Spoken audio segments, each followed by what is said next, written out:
बहन, मेरी बेगम, मेरा अब्बा, मेरे यार दोस्त, मेरे यार दोस्तों की बेगमें, सब फॉर यू मैंने चुमाई और अपने मुंह से आपने कहा कि मैं फिर एआई चलाऊंगा। जब मैं एआई चलाऊंगा तो फिर कपड़े नहीं फिर वो इज्जत शर्म नहीं रहती। यानी आप ये नहीं कह सकते you can not get away with this कि ये तो मेरे एडिटर्स ने किया। हाँ, एडिटर्स ने किया है। ये एडिटर्स वाला ड्रामा आप उनको चलाते हैं जो आपको पर्सनली जानते नहीं है। मैं आपसे बैठा हूँ, मैंने आपके साथ खाया हुआ है, मुझे तो पता है आपका मौका वादा क्या है।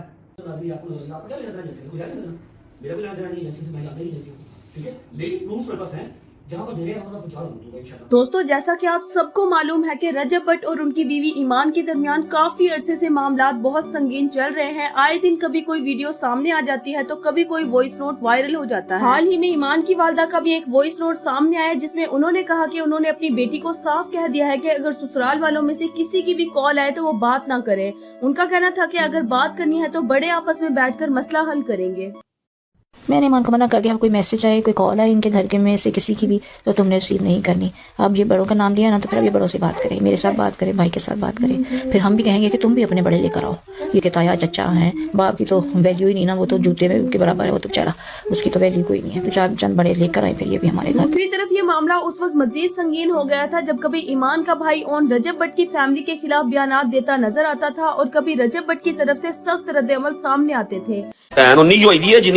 इसी दौरान ईमान का भाई रेहान तारिक के पॉडकास्ट में भी आया। वहाँ रेहान तारिक ने उनसे मुख्तलिफ सवालात किए। एक सवाल ये भी था कि क्या वो अपनी बहन का घर बर्बाद करने पर तुले हुए हैं। इस पर ओन ने जवाब दिया कि वो हरगिज ऐसा नहीं चाहते, बल्कि वो चाहते हैं कि उनकी बहन का घर बस जाए। उन्होंने कहा कि वो नहीं चाहते कि उनका भांजा अपने बाप की मोहब्बत से महरूम रहे, क्योंकि वो खुद भी अपने बाप की मोहब्बत के लिए तरसते हैं। इसी पॉडकास्ट के दौरान रेहान तारिक ने ओन से रजब भट्ट को कॉल भी करवाई, लेकिन रजब भट्ट ने वो कॉल अटेंड नहीं की। ईमान के भाई ने तभी कहा था कि मुझे पहले ही मालूम था कि रजब भट्ट कॉल नहीं उठाएंगे। इसके बाद भी पॉडकास्ट में काफी देर तक इस मामले पर बातचीत होती रही।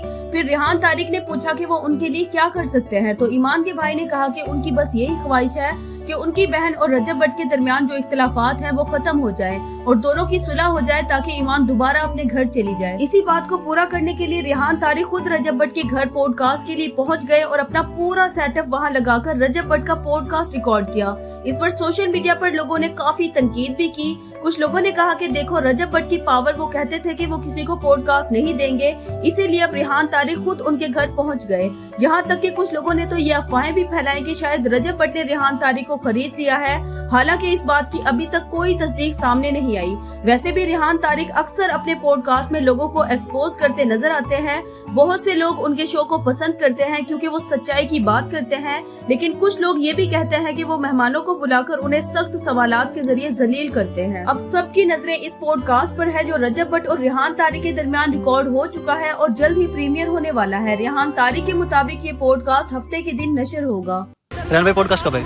बस यार इंशाल्लाह फ्राइडे या सैटरडे चले जुमे को 7 बजे शाम या हफ्ते को। ओके। सोशल मीडिया पर इस पॉडकास्ट के कुछ क्लिप्स भी वायरल हो चुके हैं जिनमें साफ नजर आ रहा है कि रेहान तारिक रजब भट्ट से काफी सख्त सवालात करने वाले हैं। इन सवालात में मुमकिन है कि रजब भट्ट के बेटे और घरेलू मामलात भी जेरे बहस आए, जिस पर वो जज्बाती भी हो सकते हैं। ये भी कहा जा रहा है कि रेहान तारिक रजब भट्ट को उनकी मुबैना गर्लफ्रेंड या नाजायज ताल्लुकात से मुतल्लिक वीडियोस भी दिखा सकते हैं, क्योंकि सोशल मीडिया पर ऐसी वीडियोस पहले भी वायरल होती रहती हैं और बहुत से लोग यही समझते हैं कि ईमान और रजब भट्ट के दरमियान झगड़े की बड़ी वजह यही मामलात हैं। अब सोशल मीडिया पर ज्यादातर लोग ईमान को मजलूम समझ रहे हैं और रजब भट्ट पर तनकीद कर रहे हैं कि वो अपने व्लॉग्स में कई बार ईमान की पब्लिकली बेइज्जती भी कर चुके हैं। लोगों का ये भी कहना है कि अगर रजब भट्ट वाकई अपने बेटे को बहुत मिस करते हैं तो फिर वो अपनी बीवी और बेटे को अपने साथ क्यों नहीं रखते और क्यों ईमान को उसके मैके में छोड़ रखा है। इसी वजह से अब लोगों में इस पॉडकास्ट को लेकर बेहद तजस्सुस पैदा हो चुका है। सब लोग यही देखना चाहते हैं कि आखिर रजब भट्ट इन इल्जामात का क्या जवाब देते हैं और इस पॉडकास्ट का अंजाम क्या निकलता है। ताहम बहुत से लोग ये एतराज भी कर रहे हैं कि ये लोग खुद कहते हैं कि हमारे घरेलू मसाइल सोशल मीडिया पर डिस्कस ना किए जाएं, लेकिन अब खुद यही पॉडकास्ट में बैठकर अपने घर के मामलात पब्लिकली बयान कर रहे हैं। लोगों का कहना है कि बेहतर यही है कि ऐसे मसाइल को सोशल मीडिया की बजाय आपस में बैठकर हल किया जाए। लेकिन दोस्तों, यहाँ एक और सवाल ये भी पैदा होता है कि क्या वाकई रेहान तारिक व्यूज के चक्कर में अपना पूरा सेटअप उठाकर रजब भट्ट के घर चले गए या फिर उन्होंने वाकई ऑन के दर्द को महसूस किया और इसीलिए वो रजब भट्ट और ईमान के दरमियान सुलह की नीयत से गए। अब दोस्तों, आपके ख्याल में इस पूरे मामले में किसकी गलती है और क्या वाकई रेहान तारिक व्यूज के लिए गए थे या वाकई सुलह करवाने की नीयत से, और क्या इस पॉडकास्ट के बाद रजब भट्ट और ईमान के दरमियान सब कुछ ठीक हो जाएगा? अपनी राय कमेंट्स में जरूर दीजिएगा। वीडियो को लाइक और चैनल को सब्सक्राइब करना ना भूलिएगा। मिलते हैं अगली वीडियो में, तब तक के लिए अल्लाह हाफिज।